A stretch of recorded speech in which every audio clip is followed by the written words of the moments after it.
Put God first.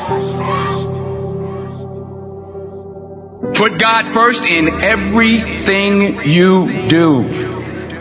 Everything that you think you see in me, everything that I've accomplished, everything that you think I have, and I have a few things, everything that I have is by the grace of God. Understand that. It's a gift. I was sitting in my mother's beauty parlor, and I'm looking in the mirror, and I see behind me this woman under the dryer. And every time she looked up, every time I looked up, she was looking at me. She's looking me in the eye. I didn't know who she was, and I said, she said, somebody give me a pen, give me a pencil. I have a prophecy. March 27, 1975. She said, boy, you are going to travel the world and speak to millions of people. Now, mind you, I was flunked out of college. I'm thinking about joining the army. I didn't know what I was going to do. And she's telling me I'm going to travel the world and speak to millions of people. Well, I have traveled the world. And I have spoke to millions of people. But that's not the most important thing, the success that I had. The most important thing is that what she taught me and what she told me that day has stayed with me since. I've been protected. I've been directed. I've been corrected. I've kept God in my life and it's kept me humble. I didn't always stick with him, but he always stuck with me. So stick with him in everything you do. If you think you want to do what you think I've done, then do what I've done and stick with God. Number 2, fail big. That's right. Fail big. Today's the beginning of the rest of your life, and it can be very frightening. It's a new world out there. It's a mean world out there, and you only live once. So do what you feel passionate about. Take chances. But don't be afraid to go outside the box.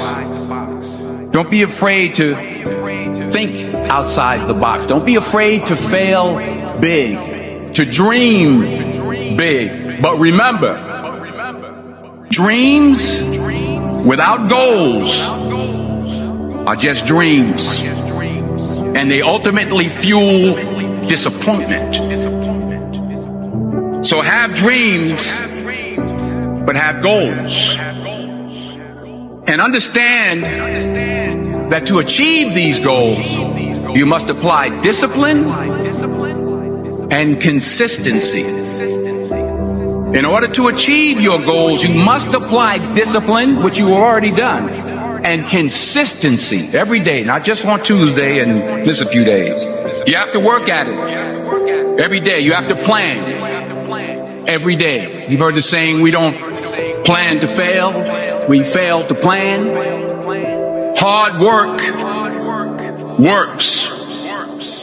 Working really hard is what successful people do. Remember that. Just because you're doing a lot more doesn't mean you're getting a lot more done. Don't confuse movement with progress.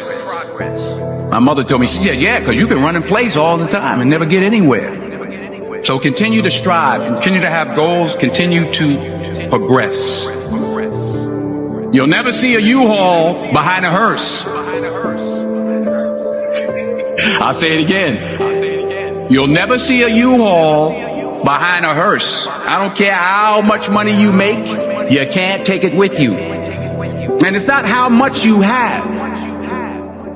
It's what you do with what you have. We all have different talents. Some of you will be doctors, some lawyers, some scientists, some educators, some nurses. The most selfish thing you can do in this world is help someone else. Why is it selfish? Because the gratification, the goodness that comes to you, the good feeling that I get from helping others, nothing's better than that. Nothing's better than that. Not jewelry, not big house I have, not the cars, but it's the joy. That's where the joy is, in helping others. That's where the success is, in helping others. Finally,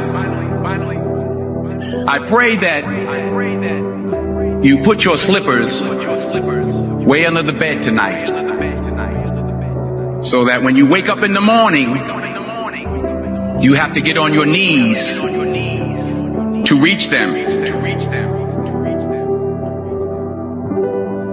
And while you're down there, say thank you for grace. Thank you for mercy. Thank you for understanding. Thank you for wisdom. Thank you for parents. Thank you for love. Thank you for kindness. Thank you for humility. Thank you for peace. Thank you for prosperity. Say thank you in advance for what's already yours. It's how I live my life. That's why I am. One of the reasons why I am today. Say thank you in advance for what is already yours. True desire in the heart for anything good is God's proof to you sent beforehand to indicate that it's yours already. I'll say it again. True desire in the heart, that itch that you have, whatever it is you want to do, that thing that you want to do to help others and to grow and to make money, that desire, that itch, that's God's proof to you, sent beforehand already to indicate that it's yours. And anything you want good, you can have. So claim it. Work hard to get it. When you get it, reach back. Pull someone else up. Each one, teach one. Don't just aspire to make a living. Aspire to make a difference.